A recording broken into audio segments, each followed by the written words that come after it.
Hello everyone, আজকে আমি প্রথমবার হেয়ার স্পা করবো, তো তোমাদের দেখাবো কী করে হেয়ার স্পা করছে। বাড়িতেই আমাকে হেয়ার স্পা করে দিয়ে যাবে।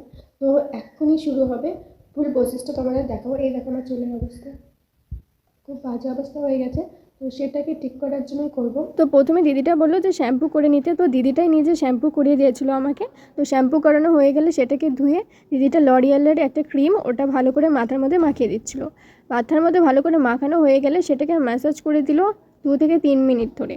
যেহেতু দিদিটা পার্লারের জিনিসপত্র সব আনতে ভুলে গেছিলো, তাই বললো আমার মাকে যে গরম জল করে দিতে, ওর মধ্যে গামছা ডুবিয়ে নিয়ে সেটাকে আমার মাথার মধ্যে মুড়ে দিল, আর বললো যে এটা কিছুক্ষণ রাখতে হবে। তো কিছুক্ষণ রাখা হয়ে গেলে চুলটাকে আবার ভালো করে ধুয়ে নিয়েছিল। তো চুলটাকে ধুয়ে নেওয়ার পরে দেখো চুলটাকে ঠিক এইরকম লাগছে দেখতে। প্রথমে আমার চুল ছিল ঝাঁটার মতন, এখন লাগছে ম্যাগির মতন, আর এর জন্য টাকা দিতে হয়েছে আমাকে 700 টাকা। এবার তোমরাই বলো হেয়ার স্পাটা করে আমার লাভ হয়েছে না লোকসান, কমেন্টে অবশ্যই জানিও।